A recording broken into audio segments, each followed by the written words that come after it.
희대의 범죄 패밀리가 유명 여배우에게 저지른 일 앤드. 이준목 시오플리 24세. 맨슨은 미국의 범죄자로 1969년 LA에서 무려 총 7명을 연달아 살해하는 엽기적인 살인사건을 저지른 맨슨 패밀리의 수장이다. 그는 어떻게 자기 손을 쓰지 않고 최악의 연쇄살인 집단을 세뇌하고 조종하여 끔찍한 범죄를 저질렀을까? 1960년대 미국 사회를 발칵 뒤집어 놓으며 현대 형사법의 커다란 전환점이 된 사건의 진실은 무엇이었을까? 이에 방송된 TVN 벌거벗은 세계사에서 마약, 성관계, 살인에 빠진 가족, 맨슨 패밀리 편을 다뤘다. 교육받지 못한 찰스 맨슨 벌거벗은 세계사. 맨슨 패밀리. 찰스 맨슨은 1934년 미국 오하이오주의 신시내티에서 출생했다. 그는 이미 12살 때 처음으로 절도를 저지르며 교정시설에 수감된 문제였다. 여러 범죄로 소년원과 교도소를 전전한 탓에 제대로 된 교육을 받지 못하고 성장했다. 그렇게 17년을 감옥에서 보낸 맨슨은 32살이 되어 출소한다. 맨슨은 출소 후 버클리 대학교 도서관에서 사서로 근무하던 메리 브루너를 만나 교제하게 되고 그녀의 집으로 들어가 동거한다.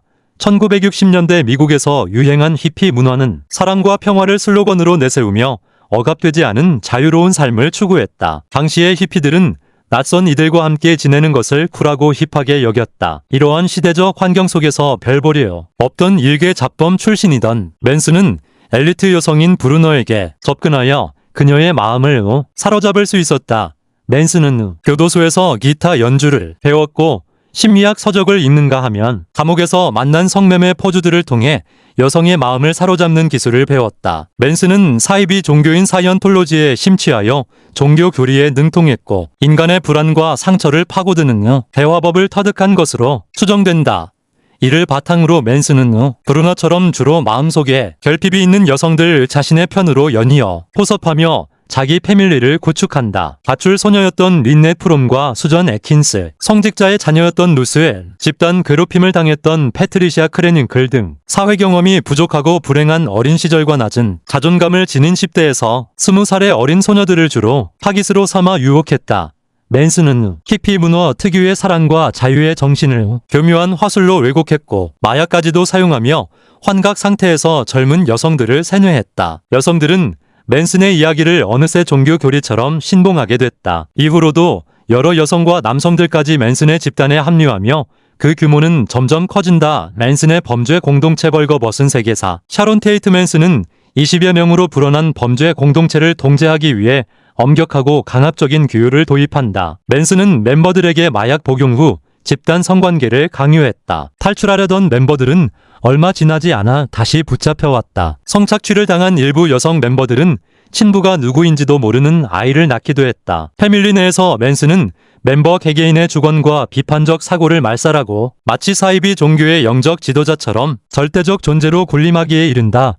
급기야 맨슨은 종말론을 내세우며 백인 우월주의와 흑인 말살을 위한 인종전쟁의 당위성을 합리화했다. 그는 맨슨 패밀리가 세상을 지배할 것이라고 주장하며 멤버들에게 살인 훈련까지 시켰다. 어느덧 멤버들을 완벽하게 세뇌한 맨슨 패밀리는 세상으로 나아가 잔혹한 범죄들을 저지르기 시작한다. 1969년 7월 31일 맨슨 패밀리는 마약 거래를 하던 게리 힌먼이라는 인물을 구타와 감금 후 잔혹하게 살해한다. 맨슨 패밀리가 저지른 최초의 살인 범죄였다. 실행범이던 바비 보솔레이는 경찰에 체포되었지만 맨슨 패밀리는 아랑곳하지 않고 다음 범죄를 기획한다. 유명한 백인을 살해해 흑인의 소행처럼 위장하자는 게 맨슨의 다음 구상이었다. 그리고 그 타깃이 된 게 1960년대 할리우드의 유명 여배우이자 영화감독 노먼 폴란스키의 부인이었던 샤론 테이트였다. 1969년 8월 9일 미국 사회를 충격에 빠뜨린 테이트 라비앙카 연쇄살인 사건 막이 오른다. 맨슨은 패밀리에게 명령을 내려서 샤론 테이트의 저택을 찾아가 사람들을 모조리 죽이라는 명령을 내린다. 하필 샤론이 타깃이 된 것은 그녀가 유명인이었고 부유한 백인들이 거주하는 LA 고급 주택가에 살고 있어서다. 맨슨은 샤론을 살해하고 흑인의 범죄로 위장하면 백인 사회의 분노가 커져서 인종전쟁이 더 빨리 일어날 것으로 판단했다. 이날 샤론 테이트를 비롯하여 무려 5명이 피해자가 아무 이유 없이 잔혹하게 살해당했다. 당시 임신 8개월이었던 샤론은 마지막까지 살려달라고 간절하게 빌었지만 범인들은 오히려 욕설과 조롱을 퍼부으며 무시했다. 훗날 부검 결과 샤론은 흉기에 온몸이 여러 차례 찔려 과다출혈로 사망한 것으로 드러났다. 범인들은 샤론을 살해한 후 그녀의 피로 현장에 글씨를 남기기까지 했다. 맨슨 패밀리는 샤론 일행을 살해하고 24시간도 안 되어 10일에는 또 다른 백인 상류층인 라비앙카 부부를 자택에서 또다시 잔혹하게 살해했다. 정작 찰스 맨슨 본인은 그동안 패밀리의 살인을 지시하기만 했을 뿐 본인은 단 한 번도 직접 살인에 가담하지 않았다. 잔혹한 범죄를 저지르던 맨슨 패밀리는 정작 엉뚱한 곳에서 꼬리가 잡혔다. 사실 경찰은 초기의 수사에 난항을 겪고 있었다. 맨슨 패밀리는 데스밸리 사막의 한 목장에 은둔하며 무법자처럼 생활하고 있었는데 범행 약 한 달 후인 1969년 9월 살인죄가 아닌 국가기물 손괴죄와 차량절도죄 혐의로 급습한 경찰에게 체포당한다.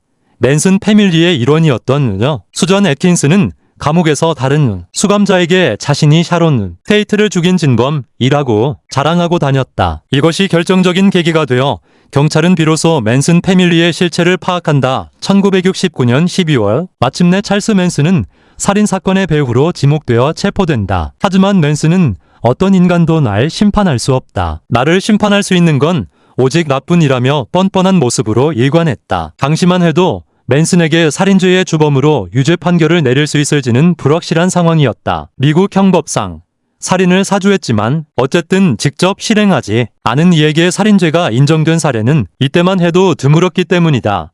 수감 중에도 찰스 맨슨의 광기는 멈추지 않았다. 그는 재판받는 와중에 돌연 연필을 흉기처럼 쥐고 판사를 향하여 달려들거나 스스로의 이마에 X자와 나치 문양을 새기는 등 온갖 돌발 행동을 일삼았다. 강한 과시욕을 지닌 맨슨은 사회의 법과 질서로 자신을 통제할 수 없다는 거 보여주고 싶어 했다.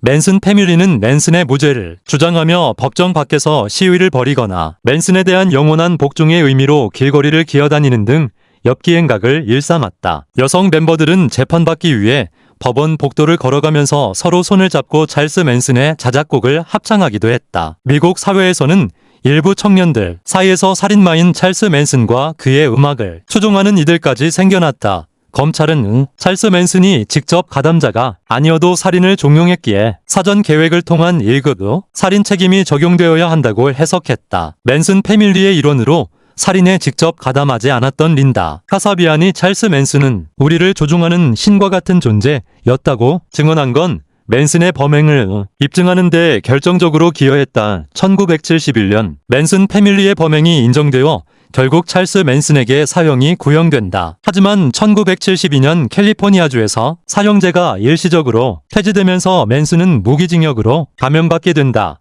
맨슨이 감옥에 갇힌 이후에도 맨슨 패밀리의 광기는 멈추지 않았다. 1975년 9월에는 맨슨 패밀리의 일원이었던 린네 프롬이 찰스 맨슨의 사상을 알리기 위하여 당시 제럴드 포드 미국 대통령의 암살을 시도하다가 체포된 충격적인 사건이 일어난다. 프롬은 암살에 실패하고 종신형을 선고받았다. 맨슨이 세상과 단절된 이후에도 아직도 그의 추종자와 영향력이 남아있다는 것을 보여준 후 사건이었다.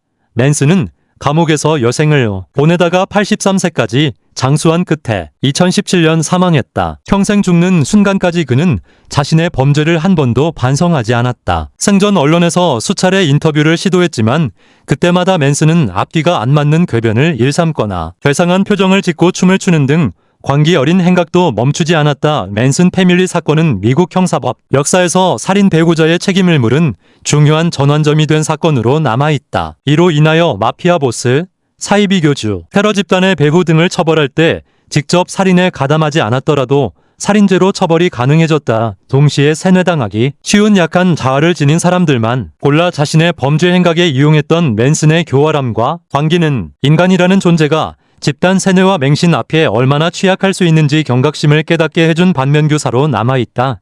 찰스 맨슨을 시대가 낳은 괴물, 만들어진 괴물로 보는 시선 김영우 괴스 INGEND 1969년 8월 9일 미국 캘리포니아주 로스앤젤레스 10050 시일로 드라이브 저택을 3명의 괴한이 습격한다. 임신 8개월의 인기 절정, 여배우이자 당대 최고의 영화감독 노만 폴란스키의 아내 샤론 테이트가 지인들을 초대해 지내고 있었다. 괴한들은 5명을 총질과 칼질로 살해한 후 도주한 달 끔찍하고 무모한 대량살인의 충격이 채가시기도 전인 이튿날 또 다른 살인사건이 일어난다. 3301 웨이버리 드라이버의 저택을 5명의 괴한이 습격해 부부를 칼질로 살해한다. 전날의 살인자들 3명이 오롯이 포함되어 있었다. 이 대량살인에 더한 연쇄살인, 그것도 만삭의 샤론 테이트가 살해된 사건에 미국 전역이 흔들린다. 넷플릭스 오리지널 다큐멘터리 하우스, 맨슨 패밀리의 살인, 포스터. 알고 보니 살인의 실행자들은 일명 맨슨 패밀리 위 이론으로 찰스 맨슨의 사주를 받아 LSD를 복용한 상태에서 이를 저질렀다. 그런가 하면 찰스 맨슨의 사주 대상은 유명 음반 제작자인 테리 멜처였는데 그는 가수가 꿈이었던 찰스 맨슨의 음반 작업에서 철수하고 연까지 끊어 버리니 찰스 맨슨이 분노해 자신의 패밀리의 살인을 사주했다는 것이었다. 넷플릭스 오리지널 다큐멘터리 영화 하우스, 맨슨 패밀리의 살인 20세기 가장 유명한 사건의 주모자로 미국 역사상 가장 유명하고 중요한 범죄자 중 하나인 찰스 맨슨 이 이야기를 심층적으로 전한다. 그 중심에는 찰스 맨슨과 맨슨 패밀리 이 기묘한 관계가 있다. 찰스 맨슨은 어떻게 그 짧은 시간에 그런 추종자들, 말 한마디에 아무런 거리낌 없이 사람을 잔인하게 죽이는 추종자들을 만들 수 있었는가? 찰스 맨슨과 맨슨 패밀리, 그리고 MK 울트라 프로젝트 찰스 맨슨에 관한 거의 모든 걸 취재한 톰은 오늘은 찰스 맨슨을 단순히 대량 연쇄살인을 사주한 범죄자로 보지 않는다. 당대 사회, 정치, 문화적 맥락에 복잡하게 얽혀 만들어진 괴물로 보는 시각이다. 그는 불우한 어린 시절을 보내며 소년원을 들락거린 후 성인이 되고 20년 가까이 감옥 생활을 한다. 출소 후 샌프란시스코의 어느 공중보건소를 들락거리는데 완전히 다른 사람이 된다. 컬트 집단을 지배하는 우두머리가 된 것이다.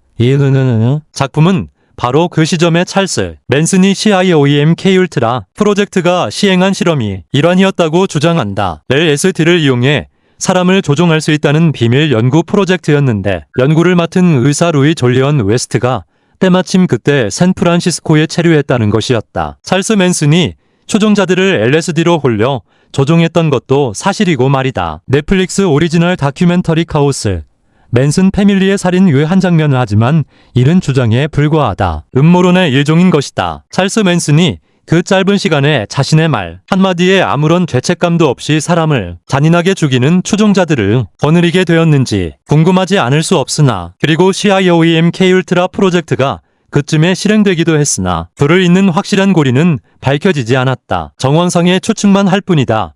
희대의 범죄자 찰스 맨슨을 개별화하여 바라보지 못하게 만들 수 있다. 거시적으로 접근하는 건 필요하나 그조차도 다양한 접근 방식 중 하나로 생각해야 한다. 그렇지만 이 다큐가 톰 오닐의 논픽션을 원작으로 하기에 그동안 접한 적 없는 자료들을 풍부하게 볼 수 있음에도 음모론에 입각한 주장에서 크게 벗어나기 힘들다는 약점을 노출시켰다.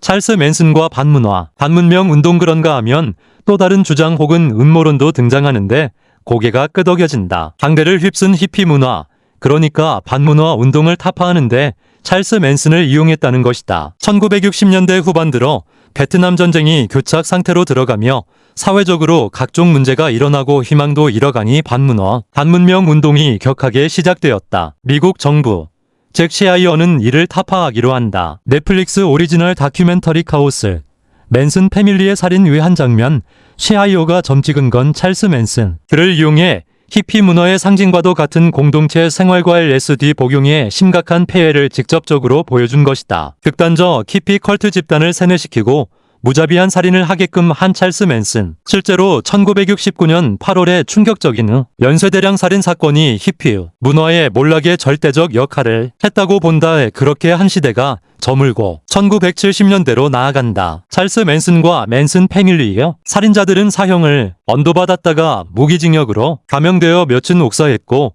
몇은 지금도 형을 살고 있다. 찰스 맨슨의 인터뷰를 보면 매우 예리한 모습을 보이다가도 제정신이 아닌 듯한 모습을 보인다. 맨슨 패밀리의 인터뷰를 보면 살인자들이나 밖의 사람들이나 찰스 맨슨에게서 벗어날 수 없는 것 같다. 찰스 맨슨은 시대가 낳은 괴물 또는 철저하게 만들어진 괴물일까? 시대의 조우에 미친 짓거리를 했을 뿐일까? 세상을 바라보는 눈에 따라 다를 것 같은데 중요한 건 둘 중 어느 하나만 꼭 집어 택할 수 없다는 것이다. 그는 시대가 낳은 혹은 만든 괴물이자 독특한 시대성의 조우에 자신을 있는 그대로 분출한 미치광이다. 만든 괴물이자 독특한 시대성의 조우에 자신을 있는 그대로 분출한 미치광이다.